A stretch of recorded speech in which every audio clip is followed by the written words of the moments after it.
أعوذ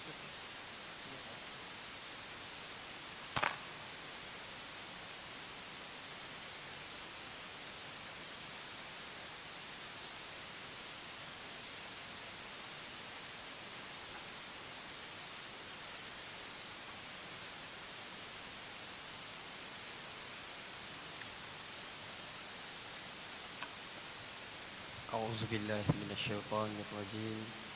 بسم الله الرحمن الرحيم. السلام عليكم ورحمة الله وبركاته. إن الحمد لله نحمده ونستعينه ونستهديه ونستغفره ونتوب إليه ونتوكل عليه ونعوذ بالله من شرور أنفسنا ومن سيئات أعمالنا. من يهده الله فلا مضل له ومن يضلل فلا هادي له. أشهد أن لا إله إلا الله وحده لا شريك له وأشهد أن سيدنا محمدا عبده ورسوله. اللهم صل وسلم وبارك على نبينا وسيدنا محمد وعلى آله وأصحابه ومن تبعهم بإحسان إلى يوم الدين. سبحانك لا علم لنا إلا ما علمتنا إنك أنت العليم الحكيم ولا عدوان إلا على الظالمين. اللهم لا سهل إلا ما جعلته سهلا وأنت تجعل الحزن والصعب إذا شئت وربي سهلا. اللهم فقهنا في الدين وعلمنا التأويل واهدنا إلى صراطك المستقيم. أما بعد. Alhamdulillah, yang pertama yang dikasihi Al-Fadhil Tuan Imam Ustaz Fakhrul Razi dan juga kepada seluruh AJK Masjid Al-Falah ULJ 9 dan juga kepada tuan-tuan, puan-puan, hadirin hadirat yang dikasihi yang dirahmati Allah Subhanahu wa taala sekalian. Kita mengucapkan setinggi kesyukuran kepada Allah Subhanahu wa taala kerana pada malam yang penuh dengan kemuliaan ini Allah taala masih lagi memanjangkan umur dan usia kita dan masih lagi memberikan kita dapat berada di bawah naungan nikmat hidayahnya, yang mana pada malam ini Allah Ta'ala telah memberikan kekuatan kepada iman kita untuk sama-sama kita dapat hadir ke rumah Allah Subhanahu Wa Ta'ala dengan tujuan dan matlamat adalah kita mengabdikan diri kepadanya, iaitu kita menyerahkan segala kepunyaan Allah yang dipinjamkan kepada kita untuk kita mendekatkan diri kita, taqarrub kita kepada Allah Subhanahu Wa Ta'ala. Dan insya-Allah tuan-tuan dikasihi yang dirahmati Allah, dalam majlis ilmu kita pada malam ini seperti mana dalam kuliah kita yang terdahulu kita membincangkan berkenaan dengan tafsir surah Al-Insan. Dan insya-Allah pada malam ini tuan-tuan dikasihi sekalian kita akan menyambung pembincangan kita pada ayat yang ke 35 dan 36, 25 dan 26 insya-Allah. Tuan-tuan dikasihi yang dirahmati Allah Subhanahu wa taala. Di dalam ayat ini Allah Ta'ala menyebut, Allah berfirman, وَاذْكُرِسْمَ رَبِّكَ بُكْرَةً وَأَصِيلًا وَمِنَ اللَّيْلِ فَاسْجُدْ لَهُ وَسَبِّحْهُ لَيْلًا طَوِيلًا. Yang memberi maksud bahawa antara ciri-ciri orang-orang yang memiliki sifat Al-Muqarrabin, kalau kita lihat dalam surah Al-Waqi'ah tuan-tuan dihadirin sekalian, bahawa Allah Subhanahu taala telah pun membahagikan kategori-kategori kekasihnya. Seperti mana kita pun ada juga benda yang kita kasihi, ada yang benda yang lebih kita kasih. Ini sifat merupakan sifat yang murni dan sifat yang baik. Maka begitu juga di dalam surah Al-Waqi'ah juga Allah telah membahagikan orang-orang yang Allah sayangi, antara selain daripada ashabul yamin dan juga golongan as-sabiqun, juga disebutkan di sana adalah ulaikal muqarrabun fi jannatin na'im, iaitu golongan-golongan muqarrabin. Ciri-ciri dia apa tuan-tuan? Iaitu wadhkurisma rabbika bukratan wa asila, iaitu sifat hambanya yang selalu menyebut dan mengingati Allah di waktu pagi dan di waktu petang. Wa minal laili fasjud lahu wa sabbihhu lailan tawila, dan pada sebahagian pada waktu malamnya mereka tunduk dan sujud kepada aku, dan bertasbihlah kamu wahai Muhammad dengan memujinya pada bahagian yang panjang di ketika malam hari. Baik hadirin dikasihi yang dirahmati Allah Subhanahu wa taala. Di sini para ulama antaranya yang disebutkan oleh Syekh Dr. Wahbah Zuhaili hafizahullah taala, seorang tokoh ulama Syria, yang menyatakan dalil pada ayat 25 Allah memerintahkan Nabi agar banyak mengingati Allah di pagi hari dan di waktu petang. Ini adalah sebagai dalil menunjukkan kewajipan melaksanakan solat kefarduan 5 waktu, iaitu pada bermula daripada salat fardu subuh dan hinggalah diakhiri dengan asar. Dan disambungkan wa minal laili fasjud lahu, dan pada sebahagian daripada awal malam itu hendaklah kau sujud kepada aku, yang memberi maksud iaitu solat fardu maghrib dan solat fardu isya. Dan Allah menyambungkan lagi pula di dalam ayat tersebut, Allah menyatakan wasabbihu lailan tawila, dan hendaklah banyak engkau memuji kepada aku wahai Muhammad pada di penghujung malam hari yang dengan pujian yang panjang. Maka ulama mentafsirkan kedua-dua ayat ini menyatakan bahawa hakikat golongan muqarrabin adalah orang-orang yang menjaga kewajipan kefarduan salatnya, dan juga ia juga menjaga tentang akan salat malam. Ya, sebab itu tuan-tuan dikasihi yang dirahmati Allah, insya-Allah pada malam ini sempena kita pun nak masuk di dalam bulan Ramadan al-Mubarak, saya nak berkongsi dengan hadirin sekalian tentang keajaiban solat yang dipanggil solat tahajud. Ya, sebab ulama membahagikan tuan-tuan, solat tahajud ini diambil daripada perkataan tahajjada yatahajjadu, iaitu hajjada, yang memberi maksud kita meninggalkan, menjauhkan diri daripada sesuatu yang diinginkan. Kalau kita inginkan sesuatu, tuan-tuan lawan nafsu, tinggalkan benda yang diingin, itu dia gunakan istilah dari sudut bahasanya tahajjud. Ya, sebab itu solat sunat tahajud ini adalah sebagai nama yang diberi, yang dipilih oleh Allah di dalam ayat Al-Quran sebagai lambang hamba-hamba dan kekasihnya yang telah pun meninggal keinginannya di malam hari untuk beristirahat, ya, sebaliknya untuk bangkit di awal pagi untuk mengabdikan diri dan menghadapnya mereka kehadap Allah Subhanahu wa taala. Sebab itu Allah menyebutkan wa minal laili fatahajjad bihi nafilatan laka asa ay yab'atsaka rabbuka maqaman mahmuda. Dan sebahagian daripada malam itu wahai Muhammad, hendaklah kau bangun untuk bertahajud kepada aku, dan aku jadikan ia sebagai satu salat yang merupakan tambahan bagi kamu, dengan tujuan supaya kamu dibangkitkan di padang mahsyar, kamu memiliki tempat yang paling terpuji, maqamam mahmud. Para ulama menyatakan tuan-tuan, salat malam ini semua para nabi melakukannya. Ya, semua para nabi melakukan, seperti mana disebut dalam hadis yang sahih, fa innahu da'bas salihin qablakum.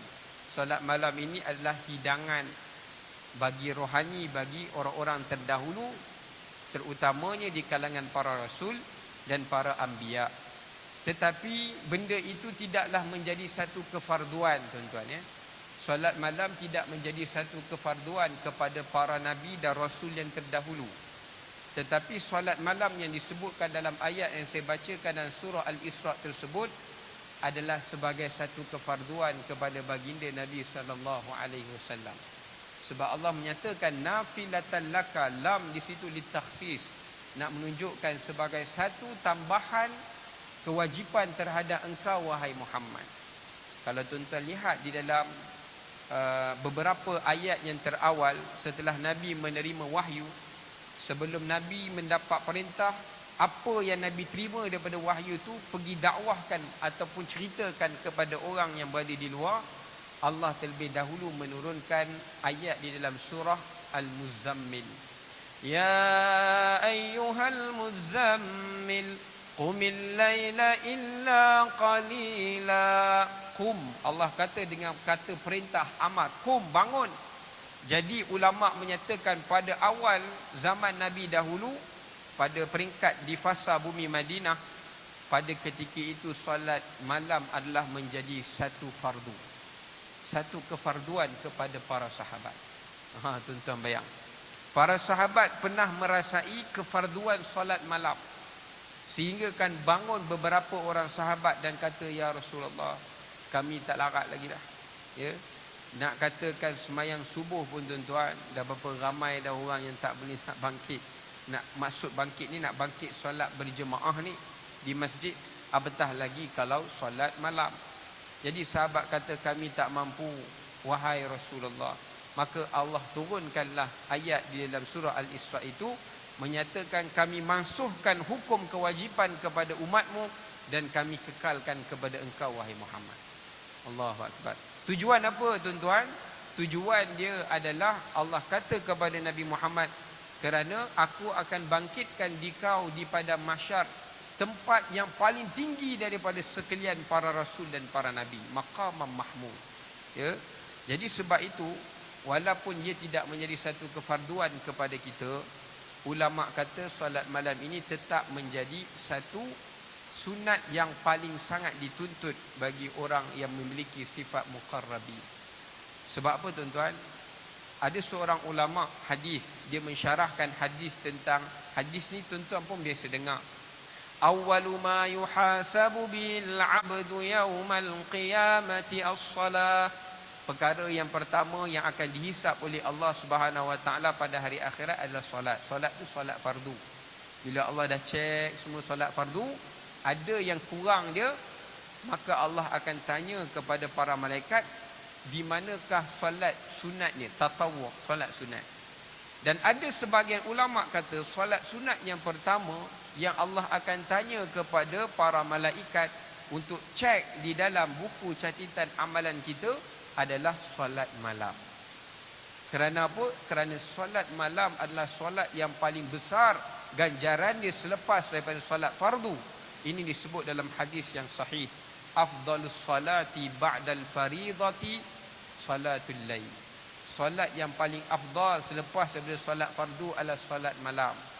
Maksudnya, kalau Allah tanya, solat fardu dia ada rosak ya Allah. Baiklah, kalau begitu kau tengok dalam buku catatan amalan dia, ada tak solat malam dia? Tak ada ya Allah. Yang ada dia tengok World Cup tengah malam. Tu ada tak, contoh lah tuan-tuan ya. Pasal kita nak musim World Cup dah sekarang ya. Jadi tak ada. Yang ada tengok kalau solat malam tak ada, tengoklah kalau adanya solat witirnya. Kalau tak ada, ditengok pula solat qabliyah dan ba'diyah dia. Jadi nak menyatakan di dalam aulawiyat kita, di dalam melakukan solat sunat pun kita kena tahu mana yang lebih aula, ya, mana yang lebih diutamakan, mana yang akan menghasilkan ganjarannya adalah lebih besar. Sebab apa tuan-tuan?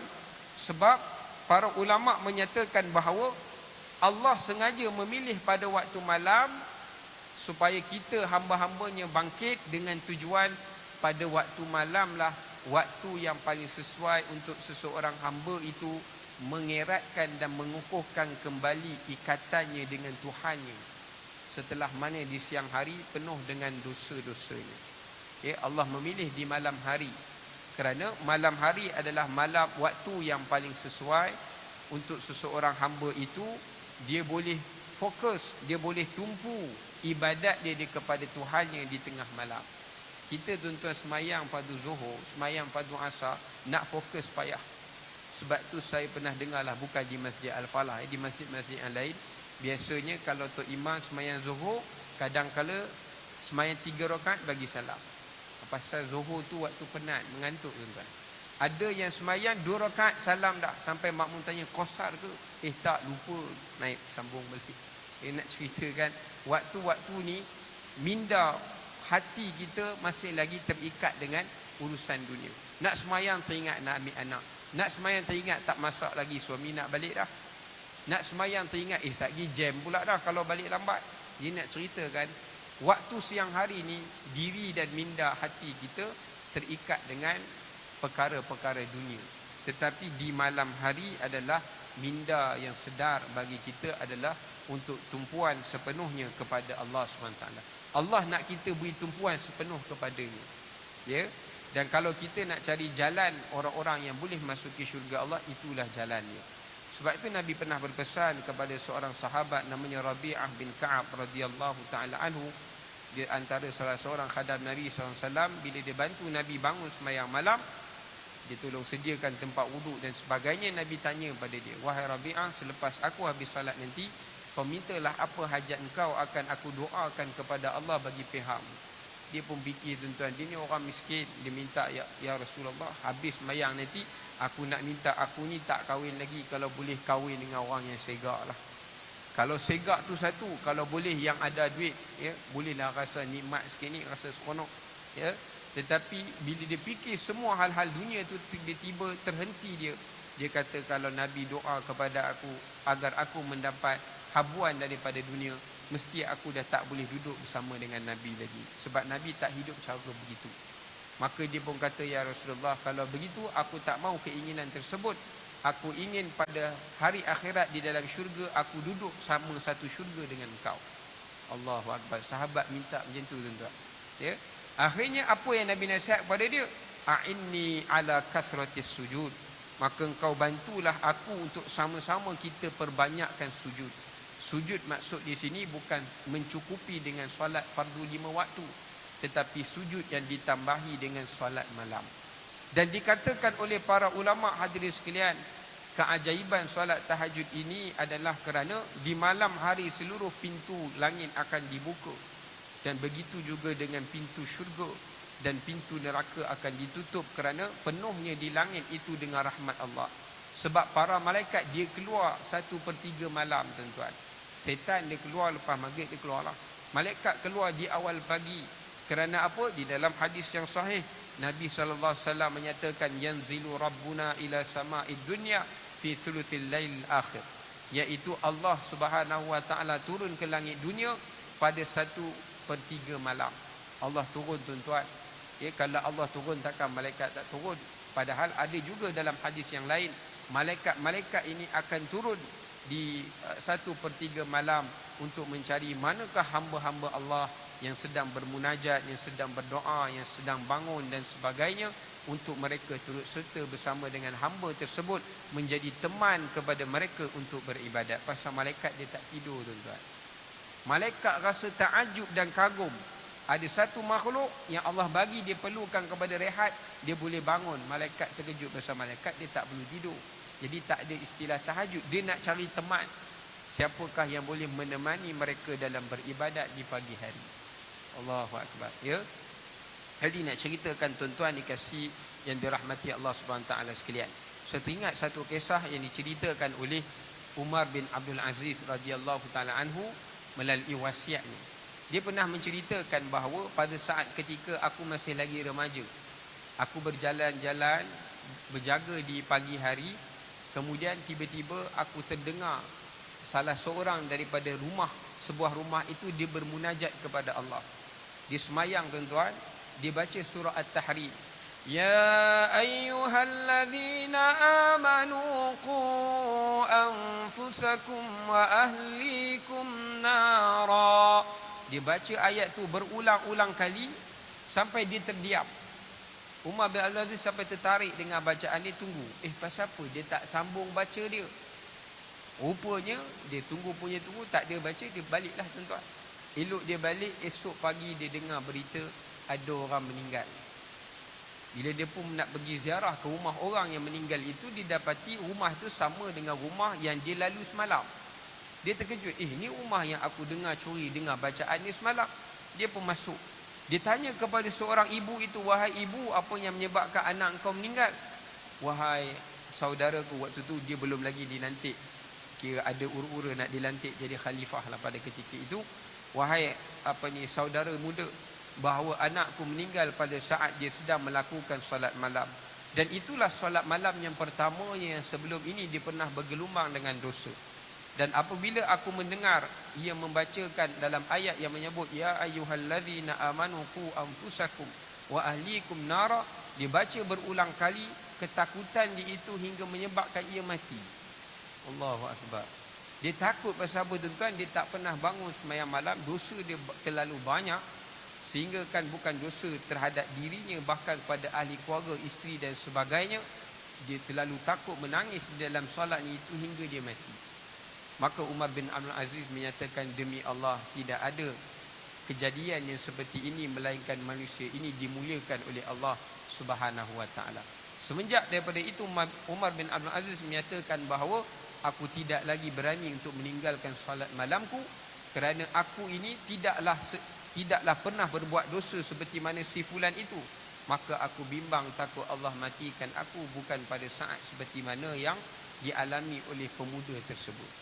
Allahu Akbar. Ini hebat tuan-tuan ni, orang zaman dahulu. Mereka baca, mereka faham hingga menggementarkan tubuh badan mereka hingga mendatangkan kepada saat kematian mereka di waktu yang baik. Jadi ada juga yang dinyatakan dalam satu riwayat, walaupun saya tidak pasti kesahihannya, menyatakan para malaikat akan turun ke langit dunia. Mereka membawa kendi emas, bekal-bekal emas, dengan tujuan untuk menadah air mata orang-orang yang bermunajat dan bertaubat kepada Allah di malam hari. Sebab kita biasanya, ada satu kajian baru ni saya terbaca tuan-tuan, dari sudut kajian sains, otak minda kita berada di paras minda bawah sedar, yang mana paling cepat seseorang itu terasa tersentuh, kuat ingatan dia akan mengingati benda-benda silamnya, ataupun mudah baginya untuk beremosi adalah pada saat ketika dia berada di awal pagi hari, di tengah malam. Sebab itu kalau tuan-tuan tengok hebatnya Nabi SAW, Nabi kalau nak hantar misi peperangan, Nabi tak hantar waktu tengah hari tuan-tuan. Nabi tak hantar lepas sahur. Nabi tak hantar waktu maghrib. Disebutkan dalam surah Al-Adiyat kalau kita baca, wal adiyati dhabha fal muriyati qadha fal mughirati subha. Di awal sebelum subuh, Nabi perintahkan para sahabat untuk berkeluar, dan Nabi bagi motivasi kepada sahabat pada waktu qiyam. Bangun qiyamul lail sama-sama macam perang Badar. Kalau tuan-tuan baca dari sirah Nabi, semua pakat bangun qiyamul lail, esok nak perang ni. Waktu qiyamul lail tu Nabi berdoa, bagi motivasi pada sahabat. Waktu tu minda mereka, keyakinan mereka bertambah. Mereka tidak inginkan benda lain melainkan syurga Allah. Jadi bila mereka pergi perang, mereka pergi dengan semangat yang begitu kuat. Sebab itu Asy-Syahid Imam Hasan Al-Banna, dia pernah menyebutkan di antara pengalaman yang diceritakan oleh anaknya. Dia menyatakan, ayah aku sering kali menegur kami atau mendidik para pelajar yang begitu degil, yang begitu keras hatinya, adalah di waktu tengah, di awal pagi, maksudnya di tengah malam, waktu qiyam tu. Imam Hasan Al-Banna, anak dia cerita ni, ayah kami mendidik kami bangun qiyamul lail, abah bangun, gerak isteri, gerak keluarga, semayang sama-sama. Habis semayang, dia nasihat pada anak dia. Dan kami tidak merasai satu nasihat yang paling ikhlas keluar daripada mulut seorang bapa, dan yang paling baik melainkan di waktu awal pagi tadi, hingga ia meninggalkan kesan yang begitu besar kepada kami. Jadi tuan-tuan, biasa kita bawa budak-budak motivasi tengah hari. Budak dah penat tuan-tuan, dia tak dengar dah apa motivator kata. Buat waktu malam pun barangkali tak berkesan. Cuba kita try pula. Buat motivasi untuk qiyam. Tapi syarat dia kena cukup budak tu tidur lah. Kalau tidak, alamatnya kita seorang bercakap. Dia tak dengar pun tuan-tuan. Tapi nak ceritakan bahawa ini realiti yang kelebihan-kelebihan yang disebutkan oleh pengalaman riwayat-riwayat yang diceritakan oleh para salafus salih yang terdahulu. Jadi sebab itu malaikat ini akan mengumpulkan air-air mata orang yang bermunajat dan bertaubat kepada Allah. Tujuannya adalah pada hari akhirat ia akan digunakan untuk menyembah api neraka Allah Subhanahu wa taala. Sebab itu Nabi menyatakan tuan-tuan, siapakah orang yang paling kuat berzikir? Kita biasanya tahu orang yang kuat berzikir itu orang yang zikir la ilaha illallah 100,000 kali, 1000 kali, 10,000 kali contohnya. Tidak tuan-tuan. Dalam hadis yang sahih, Nabi menyatakan bahawa, dalam sahih Muslim, Nabi menyatakan barang siapa yang bangun di tengah malam, lalu ia menggerak isterinya dan ahli keluarganya untuk bangun, dan mereka sama-sama melaksanakan salat malam itu, kutiba lahu minaz zakirina waz zakirat, maka dia akan ditulis oleh para malaikat pada satu hari itu sebagai orang yang paling banyak berzikir dan mengingati Allah Subhanahu wa taala sepanjang hari.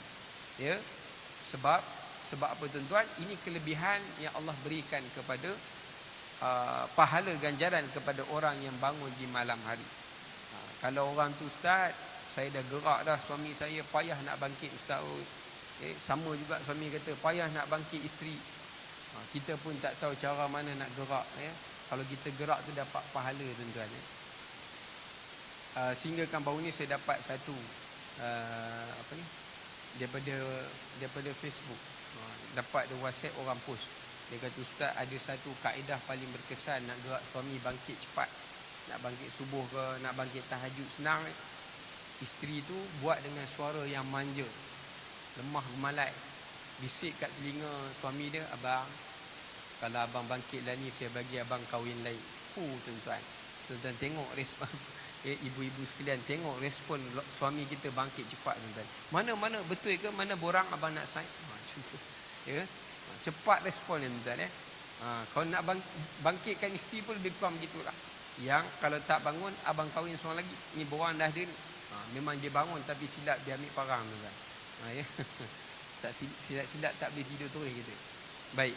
Jadi hadirin dikasihi yang dirahmati Allah Subhanahu Wa Taala, saya nak kongsikan sedikit, iaitu apa yang disebutkan oleh Sayyidina Umar ibn al-Khattab radhiyallahu taala anhu tentang kelebihan kata-katanya, pengalaman para sahabat, antaranya Umar al-Khattab berkenaan dengan orang yang dapat bangun tahajud dan khusyuknya mereka di dalam malam tersebut, ya, iaitu Allah Ta'ala akan memberikan, menganugerahkan kepada orang yang bangun di tengah malam itu akan 9 perkara. 5 perkara itu Allah berikan kepadanya di dunia dan 4 lagi pada hari akhirat nanti. Ini pengalaman Sayyidina Umar, ya. Mana dia tahu? Dia tahu melalui apa yang telah pun dipelajari daripada Nabi sallallahu alaihi wasallam. Yang pertama, kelebihan di dunia adalah dijauhkan kepadanya daripada segala penyakit yang berbahaya, penyakit yang kronik, penyakit yang menyakitkan, ya. Sebab itu para salafus salih terdahulu mereka meninggal kerana syahid, mereka meninggal kerana sakit tua, bukan mereka meninggal kerana sakit-sakit yang mudarat, sakit-sakit yang begitu berat dan sebagainya, ya. Allah pelihara mereka. Yang seterusnya akan terkesannya keluarnya kesan takwa pada wajahnya, ya, ataupun kelihatan cahaya pada wajahnya, ataupun kelihatan kesan sujud pada wajahnya. Ini disebutkan oleh Umar Khattab. Bukan maksudnya ada orang kata macam mana nak tahu dia ni rajin sembahyang malam, ustaz? Adakah yang ada tanda di dahi? Itu tidak semestinya, tuan-tuan. Ya, maksudnya ada kesan di wajahnya adalah bagi orang yang melihat dia, orang dapat merasakan ketenangan. Dapat melihat orang ini adalah orang yang berwajah baik. Seperti mana disebut dalam ayat Quran, simahum fi wujuhihim min atharis sujud. Kamu akan kelihatan pada wajah orang yang bangun di tengah malam itu, kamu seolah-olah nampak ada kesan sujud orang yang rajin semayang pada dirinya. Kita boleh nampak, tuan-tuan, orang rajin semayang dengan orang tak pernah semayang. Boleh nampak. Ya, Allah berikan pada pandangan orang ketika mana melihat orang-orang tersebut. Yang seterusnya, mereka ini akan dikasihi oleh sekalian orang mukmin dan seluruh manusia yang lain, iaitu Allah campakkan rasa cinta dan kasih kepada orang yang bangun di tengah malam bermunajat dan bertaubat kepada Allah. Sebagaimana ada satu kisah yang sangat menarik, iaitu seorang ulama namanya Imam Ats-Tsauri, tuan-tuan. Imam Ats-Tsauri ni pernah satu ketika di perjalanan pergi ke Basrah. Di tengah berjalan, dia lalu di sebuah rumah, ada perompak baru lepas rompak daripada rumah tu, tuan-tuan. Dia keluar, perompak keluar. Elok perompak keluar, tuan rumah pun keluar. Keluar-keluar, kebetulan dia lalu kat situ. Zaman dulu mana ada lampu jalan raya, tuan-tuan. Jadi tak nampak, dia terus tangkap. Pukul, pom-pam. Esok bawa naik ke mahkamah. Bawa naik ni Tok Guru besar ni, Imam Ats-Tsauri ni, berbengkak-bengkak muka dia, tuan-tuan. Ya. Lepas habis dah dibawa ke mahkamah untuk diadili dan disabitkan sebagai orang yang mengompak di rumah tuan rumah tersebut. Tuan rumah tu dakwa dia. Bila hakim tu tengok wajahnya, Masya Allah, kelihatan pada wajahnya tidaklah menunjukkan dirinya sebagai seorang perompak, melainkan seorang yang soleh. Nyatakan apakah keterangan peribadimu, wahai sefulan. Dia pun kata nama aku sekian-sekian, atau dikenali sebagai Ats-Tsauri. Bila dengar begitu, hakim terkejut. Demi Allah, apa yang korang tangkap ini bukan seorang perompak, tapi seorang alim yang begitu masyhur di tempatnya, ya, di tempatnya, di kawasannya. Dan dia barangkali dia datang ke sini adalah tujuan untuk bermusafir. Maka selamatkanlah dan rawatkanlah dia, berilah tempat dan layanan yang sebaik kepadanya. Maksudnya melalui wajah dia itu dapat dikenali ciri-ciri kebaikan orang tersebut, ya. Kemudian disebutkan percakapannya mengandungi hikmah. Ini Sayyidina Umar menyatakan bahawa orang yang banyak ni bangun di tengah malam, orang yang dekatnya dirinya ni kepada Allah, sebab Allah Ta'ala mengenali kita semua tuan-tuan. Tetapi Allah nak tengok siapa yang paling hampir dan kerap berhubung dengan Allah. Ya, kalau orang yang selalu berhubung dengan Allah pada setiap di awal pagi, maka orang ini jauh lebih dikenali oleh Allah Subhanahu Wa Taala, dan tidak dinafikan Allah mengenali semua daripada kita. Cuma nak menyatakan bahawa akrabnya mereka, muqarrabnya mereka dengan Allah Subhanahu Wa Taala, sehingga kan ucapan-ucapan orang yang bangun di tengah malam ini penuh hikmah tuan-tuan. Mereka ni kurang berbicara, tetapi bila mereka bercakap, kita dengar boleh tersentuh hati kita. Barangkali boleh menangis. Sebab itu, kalaulah kita ni, contohnya saya lah tuan-tuan, yang jenis tak bangun malam ni contohlah, saya ambil kata-kata Imam Syafi'i, kata-kata Imam Ghazali, saya pinjamkan, saya cerita pada tuan-tuan. Barangkali tuan-tuan pun tak terkesan. Tapi kalau Imam Syafi'i sendiri, barangkali jika mereka, Imam Syafi'i sendiri mengungkapkan kata-kata itu, kalau kita dengar daripada orang-orang yang dekatnya dirinya dengan Allah, walaupun ungkapan yang sama yang dipinjamkan, tetapi kesan dia berbeza tuan-tuan. Ini sebab adalah kerana hampirnya mereka dengan Allah, hingga Allah menjadikan kata-kata mereka itu memberikan kesan yang begitu baik kepada orang yang mendengar. Ya, ini kelebihan yang cukup besar. Kemudian yang terakhir disebutkan, dikurniakan baginya keberkatan pada rezeki dan juga diberikan kesihatan dan kekuatan. Ya, maksudnya tuan-tuan sekalian yang dirahmati Allah, orang-orang yang bangun di tengah malam, walaupun kita fikir orang ni tak cukup tidur, tapi ada kaedah yang Nabi ajar, tidur qailulah.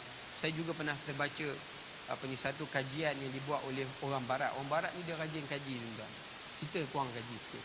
Dia kaji tentang sifat tidur qailulah, iaitu sebelum daripada waktu zuhur. Ya, bila dia kaji, dia menyatakan bahawa tidur pada waktu itu adalah tidur yang paling sesuai untuk membantu kekuatan minda, otak kita yang penat, kepenatan, dan juga jasad kita, supaya ia memberikan kekuatan kita di tengah malam hari. Dan saya tak ingat apa istilah-istilah sains ni, tuan-tuan boleh cari sendiri di dalam internet, insya-Allah ada disebutkan beberapa kajian tentang kelebihan orang yang tidur qailulah tersebut. Selain mengelakkan beberapa penyakit seperti migrain dan sebagainya, ada dibuat dalam kajian tersebut. Ya. Jadi nak menyatakan bahawa walaupun mereka kurangnya tidur dan kurangnya rehatnya mereka, tetapi seolah-olah kita nampak orang yang bangun takarub mereka dengan Allah yang begitu banyak ini, seolah-olahnya mereka tak pernah penat. Sebab tu bila kita dengar Imam Syafi'i bulan Ramadan satu malam khatam berapa kali tuan-tuan, kita fikir macam tak logik. Apa yang tak logik? Allah berikan kekuatan kepada mereka 10 kali ganda daripada kita. Sebab mereka ni dah biasa taat kepada Allah, sehingga kan ketaatan itu tidak menjadi satu keberatan bagi mereka dan tidak menjadi benda yang memenatkan. Kita semayang tarawih setahun sekali tuan-tuan. Kalau kita dah biasa semayang malam, tiap-tiap masa, maksudnya tiap malam lah, bila masuk tarawih, tuan-tuan semayang 20 rakaat, 40 rakaat pun tuan-tuan tak rasa penat. Pasal apa? Dah biasa. Macam kerja lah, tuan-tuan dah biasa buat satu kerja, dah profesional lah buat kerja tu, takkan kita rasa penat. Macam kita tanya mekanik, tak penat tu panjat pasang. Saya dah biasa dah ustaz, takat 40 ekor saya boleh pasang sehari. Kita cuba 40 ekor, demam esok tuan-tuan. Pasal apa? Tak biasa. Jadi sebab itu solat ini menjadi bagi mereka bukan satu bebanan dan benda yang memenatkan, sebaliknya benda yang meringankan bagi mereka. Itu yang membezakan hadirin sekalian yang dirahmati Allah Subhanahu Wa Taala. Adapun 4 perkara yang diperolehi pada hari akhirat kelak. Yang pertama, dibangkitkan daripada alam kubur dalam keadaan wajah yang berseri. Wujuhu yawma idzin nadhirah ila rabbiha nadhirah, iaitu mereka bangun pada hari di pada mahsyar kelak nanti, wajah mereka bangun dalam keadaan berseri-seri tuan-tuan. Ya, lebih berseri daripada orang yang berlakon dalam iklan pembasuh muka. Contoh saya nak ceritakan bersinarnya wajah-wajah mereka. Ya, sedangkan wajah sekalian makhluk yang lain, ya, kita ni pun tak tahu nasib kita macam mana tuan-tuan. Dalam surah Taha Allah sebut, wa yaumal qiyamati yauma idzin yahsyuruhum zurqa. Pada hari akhirat nanti kami bangkitkan manusia dalam keadaan wajahnya kebiru-biruan. Kenapa tuan-tuan? Orang yang bila duduk wajah dalam keadaan kebiruan ni biasanya orang yang sedang lemas, nak lemas. Ataupun orang yang orang kata apa, berada dalam keadaan dicekik. Maksudnya nak cerita, orang-orang yang biasa ni dia punya fokus dia teringatkan apa yang dia nak jawab di hadapan Allah nanti, dan nak menantikan bahana-bahana musibah-musibah yang besar waktu nak dihisap di hadapan Allah nanti. Punya takut mereka sampai wajah menjadi kebiru-biruan, ya, kerana bimbang nak jawab nanti soalan. Sedangkan orang-orang yang bangun di tengah malam ini, Allah muliakan mereka, wajah mereka bersinar. Hadirin sekalian, kemudian dipercepatkan hisap, maksudnya mereka didahulukan untuk dihisap oleh Allah. Yang seterusnya, cepatnya mereka dalam melintasi titian siratal mustaqim, iaitu titian sirat. Yang terakhir adalah mereka dimuliakan dengan diberikan catatan buku amalan pada tangan kanan mereka. Ya, ini kelebihan, yang beberapa kelebihan yang disebutkan oleh Sayyidina Umar ibn al-Khattab radhiyallahu taala anhu. Dan sebenarnya banyak lagi kelebihan yang disebutkan oleh Imam Ibn Hajar yang mungkin kita tak sempat untuk bincangkan kesemuanya di dalam hal ini, tuan-tuan. Baik. Jadi inilah maksud kekuatan dalaman bagi seseorang yang ingin mendekatkan diri kepada Allah. Dia nak kental sewaktu berhadapan dengan musibah, dia nak kental sewaktu nak melawan tentangan nafsu, dia nak kental sewaktu nak meninggalkan benda-benda yang diharamkan oleh Allah. Dia nak mendapatkan kesabaran dan kekuatan saat ketika ingin berdakwah ataupun diuji, diejek dan dikeji dan sebagainya, adalah terletak pada solat malam dan dia menjaga kefarduan solatnya yang lain. Ya, sebab itu di dalam ayat ini Allah berikan galakan kepada umat Nabi SAW, iaitu kita semua, agar mencontohi apa yang dibuat oleh Nabi. Kalau Nabi buat, tuan-tuan, ya, Nabi adalah sebaik-baik umat kita yang bukan, belum sebaik-baik manusia kita yang bukan sebaik-baik manusia pun sepatutnya adalah melakukan lebih daripada apa yang telah pun ditunjukkan oleh baginda Nabi SAW. Baik. Kemudian hadirin sekalian yang dirahmati Allah Subhanahu Wa Taala, Allah sambungkan pada ayat yang seterusnya, inna haula yuhibbuna al-ajilata wa yadharuna wara'ahum yawman thaqila nahnu khalaqnahum wa shaddadna asrahum wa idza syi'na baddalna amsalahum tabdila. Yang bermaksud, sebenarnya orang-orang kafir amatlah ingkar dan inginkan mereka kepada kehidupan dunia yang segera, serta mereka tidak memperdulikan kesudahan mereka pada hari akhirat kelak. Kamilah yang menciptakan mereka serta menguatkan sendi tubuh mereka. Seandainya kami mahu, kami boleh saja menggantikan mereka dengan orang-orang yang seumpama dengan mereka. Lepas Allah ceritakan tentang sifat amalan orang yang Allah kasihi, lalu Allah pisahkan sifat orang yang dikasihi ini dengan orang yang dibenci dan dimurkai oleh Allah. Siapakah golongan itu? Iaitu Allah menyatakan inna haula. Haula, mereka itu. Seakan-akan Allah nak kata, wahai Muhammad, orang yang selalu menentang kau di dalam ajaran dakwahmu, orang yang membencikan kebaikan yang disuruh olehmu, orang yang meminggirkan Quranmu dan hadismu, maka engkau katalah inna haula, mereka ini, seolah-olahnya mereka itu. Nabi dapat gambaran siapakah mereka itu.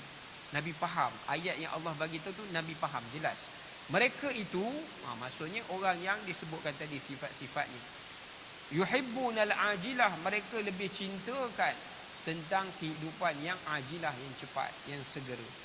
Ya, maksudnya sifat manusia ni, tuan-tuan, kita ni, sifat naluri kita, nafsu kita sentiasa inginkan benda yang cepat. Kalau lambat tak boleh. Sebab tu kita kalau lambat marah. Itu sifat nafsu. Kan patutnya kita dapat dulu, kita dapat boleh marah kita, tuan-tuan. Ya. Macam waktu melakukan haji ke, ataupun waktu bila-bila sahaja nak menunjukkan bahawa kalau kita dilambat, ditakhirkan, kita marah, tuan-tuan. Ya. Sedangkan kita takhirkan urusan Allah, kita tak fikir pula Allah marah pada kita, atau kita takhirkan urusan manusia yang lain. Ya. Baik. Jadi kerana itu, antara kata-kata yang menarik yang diungkapkan oleh Al-Imam Hasanul Basri rahimahullahu ta'ala, dia menyatakan bahawa manusia sentiasa inginkan benda yang segera, ya, jaminan yang segera, pulangan yang cepat. Sedangkan mereka tidak mengetahui bahawa apa yang telah ditetapkan bagi manusia di dunia ini telah pun ada kadarnya. Kita nak cepat macam mana pun, Allah dah tetapkan kadar, dia ada limit. Usaha kita banyak mana pun dekat dunia, dia ada limitation. Dia takkan beyond the limit. Dia takkan lebih daripada batasan yang Allah tetapkan kadar tersebut. Ya.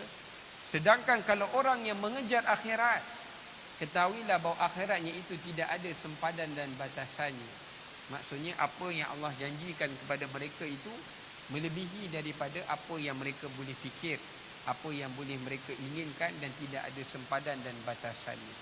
Kerana itu kata Imam Hasan al-Basri, barang siapa yang mengejar dunia, sebenarnya dia telah membina satu benteng yang begitu kukuh dan ampuh untuk menghalangnya daripada ia menuju ke sempadan akhiratnya. Makin kita cinta terhadap dunia, ungkapan dia macam kita bina satu binaan.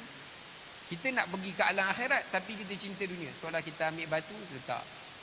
Kan? Nak pergi alam akhirat lagi, ambil batu, letak. Ambil batu, letak, ambil batu, letak. Sekali jadi satu benteng, kita tak boleh pergi ke sana.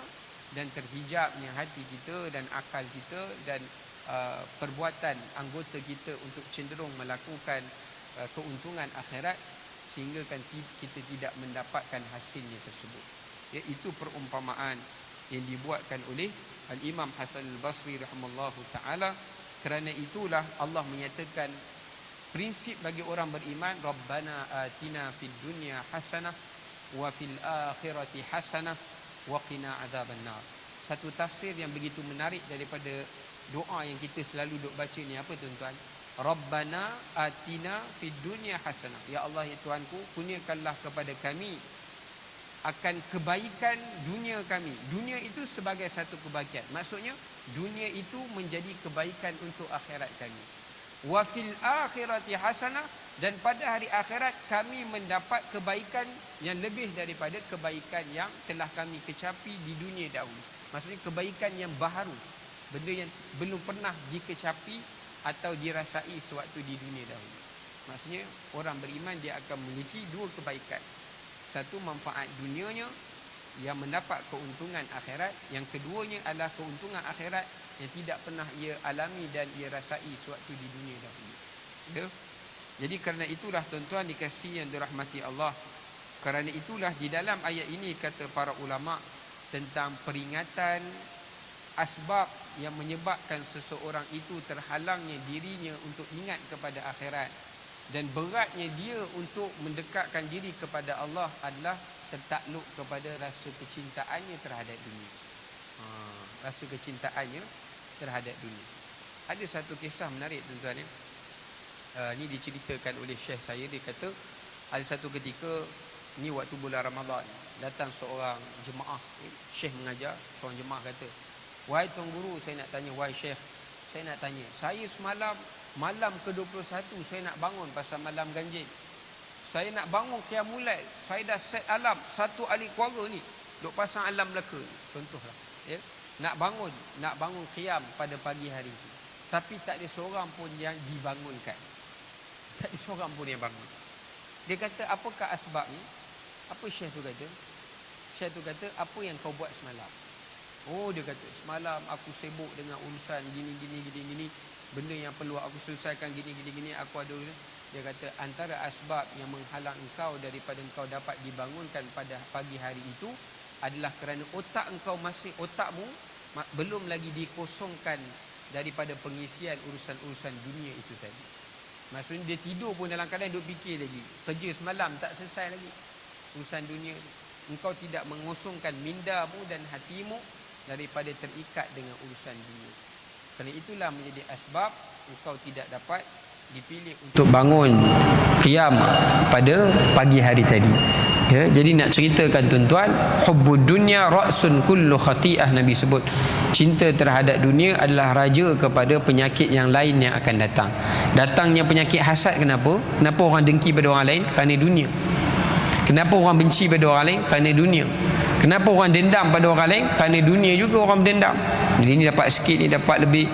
Semua asbab penyakit mazmumah yang lain datangnya daripada ibunya, iaitu kecintaan terhadap dunia. Ini yang disebutkan oleh baginda Nabi sallallahu alaihi wasallam.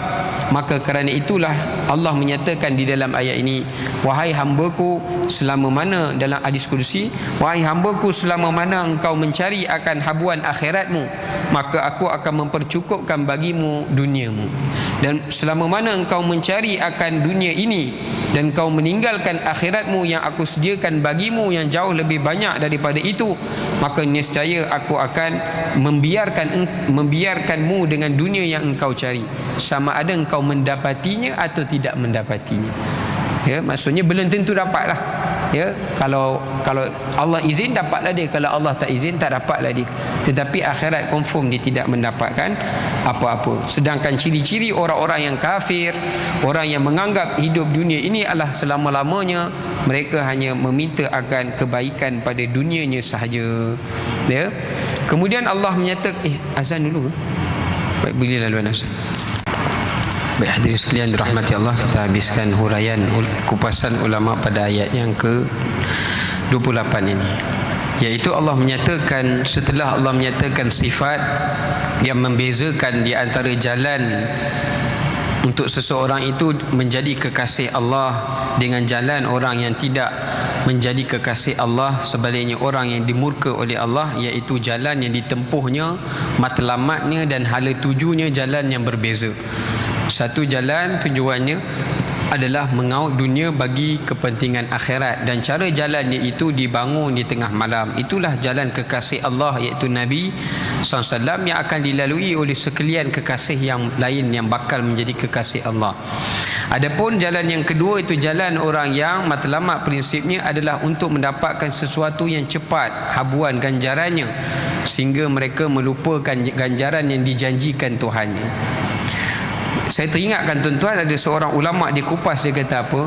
Orang yang mengejar terhadap dunia melebihi daripada akhirat, seakan-akan orang yang meletakkan pergantungan kepada manusia lebih daripada Allah. Sebab apa? Kerana bila seorang itu mengejar dunia yang ia cari, ia lebih merasakan bahawa kehidupan dunia dengan bantuan manusia yang lain itulah yang boleh mengkayakan atau memberikan manfaat kepada dia, hingga dia lupa akan janji Allah di hari akhirat yang lebih benar janjinya itu, dan pasti diberikan lebih daripada apa yang dipinta olehnya. Ya.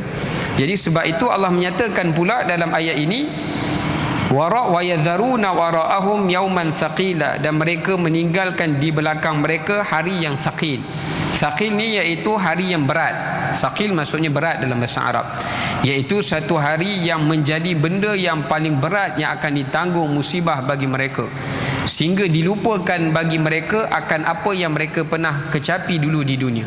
Dalam sebuah hadis yang sahih tuan-tuan, Nabi menyatakan, Allah menyatakan dalam hadis kursi itu, Allah mengambil orang yang paling kaya di dalam dunia, yang paling banyak mendapat manfaat di dunia berbanding sekalian makhluk yang lain, Allah ambil dia.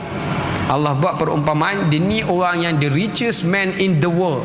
Contohnya, dia pernah dapat apa yang kamu tak pernah dapat. Allah ambil dia, celup dia dalam neraka tuan-tuan. Ini disebut dalam hadis, yasbughu fi nari jahannam. Celup dia, angkat, bukan bakar lagi, celup, angkat. Allah tanya dia balik, apakah kau ingat segala nikmat yang pernah kau kecapi di dunia dahulu? Kata hamba Allah itu, demi Allah, aku dah tak boleh ingat apa-apa lagi ya Allah, melainkan aku teringat akan apa yang akan ternanti-nanti kepada aku selepas aku dicelup di dalam api neraka tadi. Dah tak boleh ingat dah tuan-tuan. Bukan tak boleh nak ingat, dah tak boleh nak terbayang dah apa nikmat yang dia pernah kecapi dahulu. Dan Allah mengambil orang yang paling hina, dikeji, paling miskin dekat dunia dahulu, yang kedaifan dia mengatasi kedaifan orang miskin dan fakir yang lain. Ambil dia, Allah celup di dalam syurga, cuk, keluar balik. Tak tahulah berapa second, tak disebut pula lah dalam hadis tu, tapi celupan sekelip mata. Bawa keluar, Allah tanya dia balik, apa yang kau boleh ceritakan kepada hamba-Ku yang lain yang pernah kau rasa tentang kepayahan sewaktu di dunia dahulu? Ya Allah, aku dah tak boleh cerita apa dah, tak ingat apa dah. Yang aku ingat, apakah nikmat-nikmat yang lebih hebat daripada nikmat yang aku sempat tengok dalam tempoh satu celupan tadi. Dia nak tahu apa pula nikmat yang menanti selepas daripada itu, dan dia melupakan segala kepayahan yang dia alami sewaktu di dunia dahulu. Allahu Akbar. Ini nak ceritakan janji Allah, tuan-tuan. Jadi sebab itu Allah menyatakan, nahnu khalaqnahum, ingatlah wahai Muhammad, sesungguhnya kamilah yang menciptakan manusia itu, wa syaddadna asrahum, dan kamilah yang menguatkan sendi tubuh mereka, wa idza syi'na baddalna amsalahum tabdila, jika kami kendaki kami boleh musnahkan semua orang yang ingkar, kami ganti yang baharu seperti mana kami buat pada kaum-kaum yang terdahulu. Tapi sebab Allah muliakan Nabi Muhammad, Allah tak buat macam tu, tuan-tuan. Sebab itu dalam satu riwayat yang menceritakan waktu Nabi baca dalam surah Al-Anfal, tuan-tuan balik cari ayat ni, saya lupa ayat ke berapa, tuan-tuan. Nabi bangun sembahyang malam, Nabi baca, wa ma kana Allahu liyu'adzibahum wa anta fihim, tidaklah Allah akan mengazab selama mana engkau wahai Muhammad ada di samping mereka. Nabi baca ni ulang berkali-kali, menitis air mata, sehingga Ubay bin Ka'ab dan sahabat yang lain semayang, kami tak tahu sama ada Nabi akan sambung ayat seterusnya ataupun tidak, sebab terlalu banyak kali Nabi mengulanginya. Kenapa Nabi menangis, tuan-tuan? Sahabat tanya lepas semayang, ya Rasulullah, kenapa baginda menangis? Nabi kata, Allah sebut di dalam ayat yang aku bacakan tadi, bahawa Allah tidak akan mengazab umatku sekiranya aku hidup. Ya. Tetapi kalau setelah kewafatan aku, apa jadi dengan umatku? Allahu Akbar. Nabi semayang boleh fikir pasal kita, tuan-tuan. Ya, kita semayang waktu asyhadu anna Muhammad, ingat Nabi ke? Tobat lahum lah. Ya, Allahumma salli ala Muhammad, boleh ingat Nabi waktu tu? Berapa sunnah yang dah buat. Kita cuba bayang waktu saat kita melafazkan salam, assalamu alayka ayyuhan nabi, kita anggap seakan-akan Nabi tu dengar salam kita, dan rasa malunya kita kerana sikit sangat apa yang kita ikut daripada sunnah Nabi tersebut. Allahu Akbar. Jadi Nabi bila baca ni menangis-nangis Nabi, sehingga sahabat mendengar pun sahabat menangis. Sahabat kata, alangkah beruntungnya kami kerana kami hidup pada saat hayatmu ya Rasulullah, sedangkan kami tidak hidup selepas daripada kewafatan. Nabi bimbang sebab takut ada di kalangan umat Nabi yang buat dosa, lalu Allah musnahkan mereka seperti mana dimusnahkan kaum-kaum yang terdahulu. Sebab itu selepas daripada itu, setiap malam dalam solat hajat Nabi dan solat malam Nabi lah, ya, Nabi berdoa kepada Allah, minta beberapa perkara, antaranya jangan ditimpakan azab kepada umatku seperti mana ditimpakan azab pada umat-umat yang terdahulu. Maka Allah memperkenankan doa Nabi SAW, ya. Dan Allah menyatakan, wahai Muhammad, ingat manusia itu dia tidak boleh angkuh kepada aku. Sebab Allah kata apa? Wasyaddadna asrahum, kami yang menguatkan sendinya.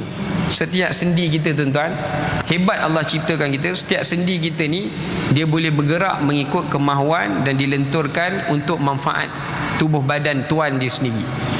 Dan baru ni saya buka di dalam satu majalah ataupun artikel jurnal yang ditulis oleh Hamid Ahmad, The Journey of Faith Inside Human Body. Disebutkan perjalanan keimanan di dalam tubuh badan manusia. Wa fi anfusikum afala tubsirun, dalam ayat Quran. Pada diri kamu wahai manusia, apakah kamu tak perhatikan, ya, bagaimana Allah boleh bagi tulang yang ada di dalam badan kamu, urat yang terlalu nipis dan terlalu lembut, kita boleh patahkan, putuskan macam tu saja, tetapi dia boleh memberi kekuatan kepada manusia hingga manusia boleh mengangkat benda yang lebih berat daripada apa yang mampu dipikul oleh tulang itu tadi. Tuan-tuan bayar, orang boleh angkat 250 kg dengan otot yang Allah bagi. Kalau nak harapkan tulang dan sendi saja, tak mampu tuan-tuan nak angkat. Tapi Allah jadikan keajaiban ciptaan manusia itu untuk manfaat baginya, hingga dia boleh buat apa saja yang dia nak buat di atas muka bumi Allah ini. Ya. Jadi di dalam kajian itu, antara yang disentuhkan, panjang tuan-tuan, bahasa Inggeris pula saya tak sempat nak khatam semua pasal tak lancar Inggeris, ya, mana yang sempat je lah. Dia buat kajian, antaranya dia kaitkan dengan hadis Nabi tentang kaitan kelebihan solat duha. Kan Nabi kata, wahai sekalian sahabatku, kullu sulama minan nasi alaihi sadaqah, setiap sendi-sendi manusia satu hari kena buat satu kebajikan. Setiap sendi ni kena buat kebajikan. Oh, jenuh kita tuan-tuan, ya. Kalau tak mampu ya Rasulullah, Nabi kata buat begini, buat begini. Kalau tak mampu, akhir sekali salli raka'ataini duha, kau buatlah 2 rakaat duha. dia menyamai seperti engkau bersedekah untuk 360 sendi engkau. Dan bila dibuat dalam kajian sains, ternyata bahawa bila dibilang balik oleh pakar-pakar sains, ya, orang yang buat kajian perubatan ini mendapati pada lutut, pada kawasan tapak kaki, tulang belakang, pinggul, bahagian siku, ya, dan semualah yang melibatkan sendi ni semuanya mencakupi 360, yang main dia, yang utama dia, yang Allah berikan. Allahu Akbar. Nak ceritakan, Allah kata wasyadadna asrahum, tulang kita ni tuan-tuan, Allah takut macam tu je, macam bersambung, macam kita main Lego, sambung.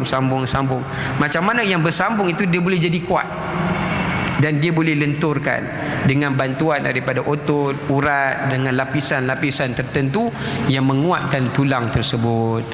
Allah kata, kau jangan takut wahai Muhammad, kamilah yang menguatkan sendinya. Ya, maksudnya manusia ni, Allah Nabi tahu sebenarnya lemah. Dia dikuatkan kerana kami yang menguatkan sendinya. Kalau mengharapkan mereka sendiri pun mereka tidak mampu. Baru ni saya dapat satu anak murid saya hantar di Facebook, seorang Arab Mesir, dulu bekas angkat besi, kemudian pernah tarik lori pakai tangan dia. Memang orang badan tough lah, dalam gambar tu badan tough. Sekarang ni dia terlantar di hospital, otak dia kena tumor di dalam otak dia, hingga menyebabkan badan yang tough tu jadi kurus keding, tuan-tuan. Kenapa? Dia pernah menghina salah satu daripada sifat Nabi sallallahu alaihi wasallam. Ya, Allah nak tunjukkan dia bukan kira orang Islam ataupun orang bukan Islam. Allah kalau nak tunjuk kuasa ni, Allah boleh tunjuk bila-bila masa. Kalau kamu berbangga wahai manusia dengan kudrat yang kau ada, otot yang aku berikan, Allah boleh bagi sekelip mata saja, benda itu boleh berubah di luar daripada kemampuan manusia itu sendiri. Jadi sebab tu Allah kata kepada Muhammad, nahnu khalaqnahum, kau jangan takut Muhammad, mereka boleh buat apa-apa, kerana kepercayaan kau adalah kepada aku, kata Allah. Kerana kamilah yang menguatkan mereka, dan kami jugalah yang akan menghancurkan, memutuskan sendi mereka itu dan membangkitkan mereka semula kelak di padang mahsyar. Ya. Jadi inilah hadirin sekalian yang dirahmati Allah, dan banyak lagi kajian-kajian sains kalau kita baca, tuan-tuan, yang membenarkan tentang kebenaran ayat Al-Quran oleh Allah Subhanahu Wa Taala. Ada ulama tafsirkan sendi ini